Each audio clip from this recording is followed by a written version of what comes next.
What's up, YouTube? Welcome back to the Chance Bishop Show for episode 53 of our MLB The Show 22 Road to the Show featuring none other than Chance Bishop. Yeah, we're 53 episodes deep into this series.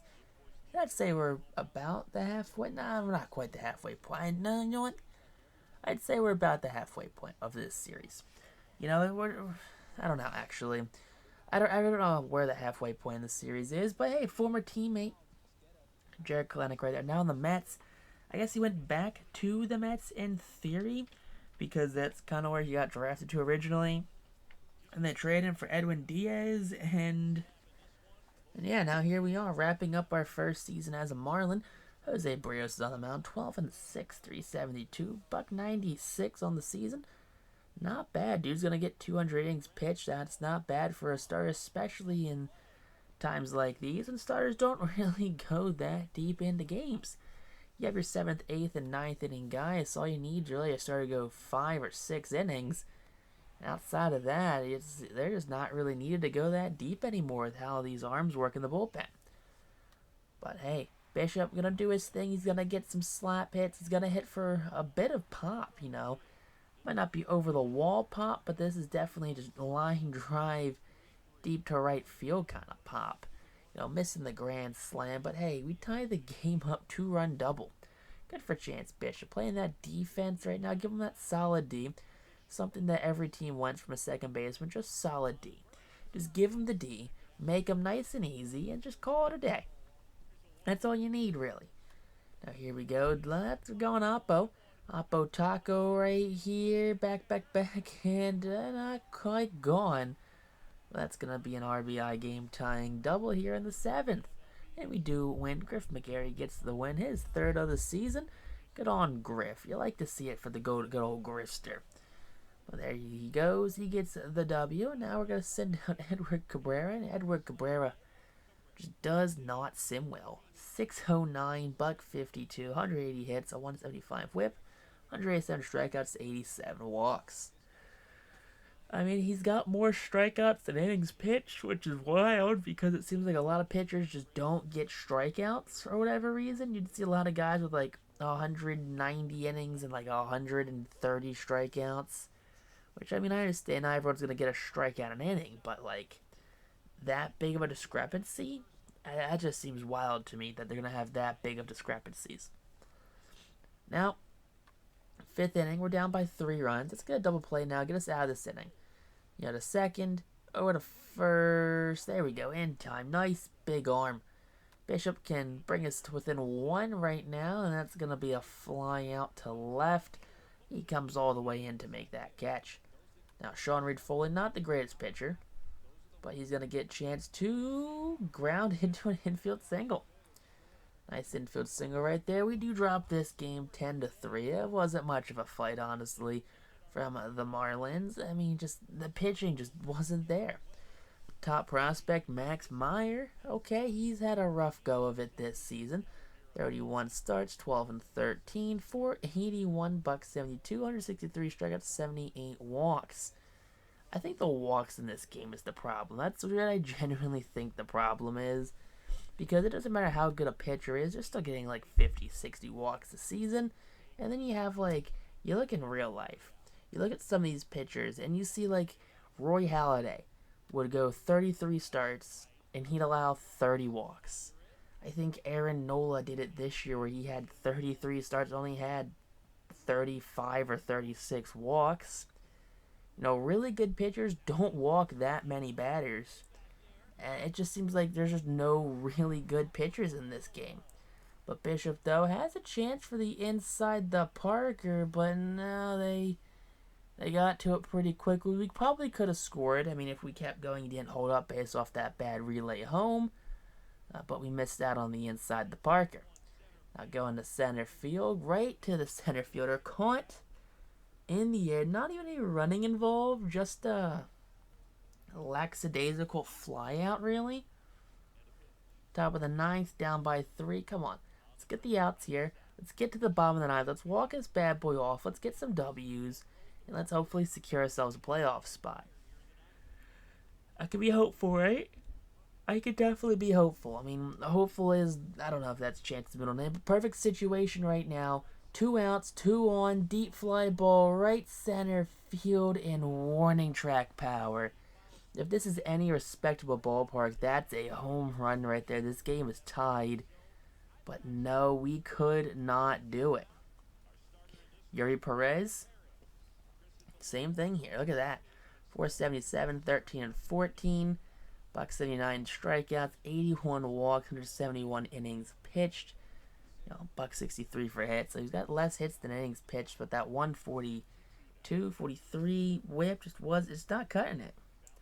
Not cutting it at all. But hey, you know what can cut it? A 1-2-3 first inning for the starter. Give the guy some support. Give the guy some help out there. That's the best thing he could use right now. Someone on his side. Zach Gallen's a Brave, and it's going to be a ground out for Chance. I mean, he's got a 2-run lead. It's okay if Chance grinds out. I'm not going to complain too much. I don't think anyone else will complain too much, honestly. Now, Vaughn Grisham. Your respectable young shortstop right here. Dansby Swanson replacement, possibly. Who knows? That's a ground out. Thanks for the Chance Bishop. There you go. That's a tie game, though, in the second. So we did great for Yuri, and then Yuri just let us down. I'm going to blame Yuri Perez, not the defense. Bottom of the third, Bishop. That's going to clear the wall. That's a 2-run shot. Giving Miami that 2-run lead back again here. Middle of this game, you like to see it. 27 on the season for Chance. Not a bad season at all. 27 home runs from a switch hitting second baseman. That's not something you're gonna, scoff at. It is a fairly nice, stat line right there. Ozzie Albies on this team. Oh, we're just talking about Dansby Swanson, not Ozzie Albies. So close.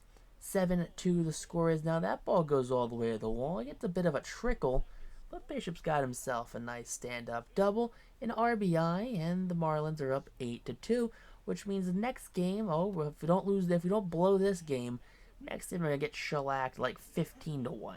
That's just how this game seems to work, because I don't know. It's 10-5 now. They're doing their best to stay in this game, and Bishop's doing his best to keep them out of it. Some more RBIs. His second home run of the game, right? That's our second home run of the game. We hit one earlier, right? The left field as well. It's more like left side. Yeah. 28th of the season. Bishop's second home run of the game against the Atlanta Braves. He's going to high-five Watson. He's going to high-five Albies, and he's going to call it a day. Miami likes Chance Bishop. Look at that, high-fiving in the dugout. He's having himself a good time. Look at that. We come out to win 12-5. So big old 12-5 win. McGarry gets the win. Gallen with the loss. Okay. Will Stewart. Was Will Stewart part of the Justin Bour trade? Right? Phillies trade Will Stewart for Justin Bour, I believe that's who or how the Marlins got Will Stewart. I'm surprised he's actually was part of the OSFM rosters. But Bishop takes that one deep to left field. Not quite deep enough, though. Caught by that left fielder, who just kind of casually ranges back and makes the catch. So it's 2 down now, and we're down by 2 runs. Down by 2 runs. Bishop puts that one on the ground, past the second baseman. No diving play. There's 0 effort play from that second baseman because he is garbage at his job. Now here we go. Ozzie always at the plate. We're going to go for second. Strike him out. Don't throw him out, though. Bishop stole the second base, so he's in scoring position now. Now up comes Chance, down by 6 runs. Ground ball, diving play by second baseman, wide hop. I guess a back behind the back throw. Gets the runner at second, but no return throw to first. Now, the second's open, so we're going to steal second base right there. So we're on second now. Second stolen base of the game. 2-1 count, 2 out in the inning. Bishop gonna go for third. High throw, and Bishop's gonna be in there, standing at third base. 27 stolen bases of the season, so Bishop part of the 25-25 club. 25 stolen bases, 25 home runs. Or should call it the 27-27 club.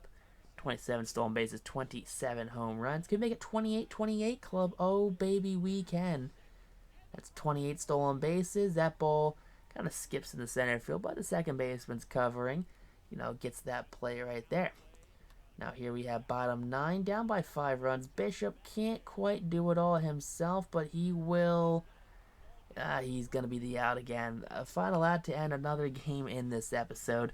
Bishop, he can only do so much by himself. You know what I'm saying? Like, he's one man. All right? There are 8 other players in the lineup that bat. And then there are 5 players in the rotation. And there's X amount of bullpen pieces. It is not entirely Chance Bishop, responsibility to win every game for this Marlins team.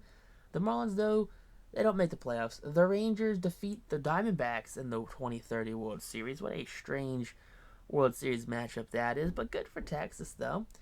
The other Texas team wins the World Series. The Texas team that people are probably okay with winning with the World Series. No one wants the Houston Astros to win the World Series. People want to be like, "I'll give it to the Rangers. The Rangers deserve it."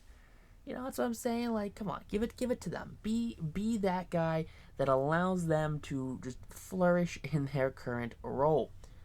But going through the awards right now, pitcher no Silver Slugger because MLB The Show broke pitcher Silver Slugger, even though it was before the season started, before the game came out.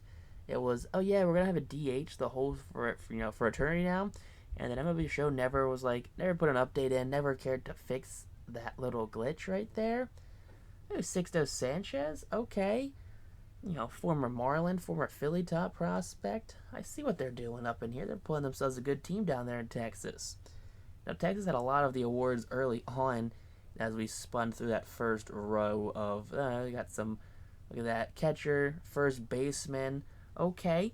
Bo Bichette, Eloy in the outfield, alright. They just have a ton of power. Josh Jung, Jung-Hoo Lee, alright. Jung-Hoo Lee, I see you down there playing left field, 2 home runs, 400 in the World Series. Those who retired, Brian Miller, Matt Chapman calls it a career, Teoscar Hernandez, Aaron Judge calls it a career. That's a surprising one right there. It's only 2030. Rhys Hoskins ends it, Josh Bell, Brian Reynolds, Rizzo, Mookie Betts. Wow, some surprising names actually call it career. I feel like kind of early in their careers, like Zach Eflin. Wow, Zach Eflin, really? Ty France. All right, like I understand a couple of these players, like who was it? Who was it that we just saw? Tristan McKenzie? Really, Tristan McKenzie? There's no way Tristan McKenzie retires in 2030. He is not older than like 35. Gary Sanchez, Tuki Toussaint.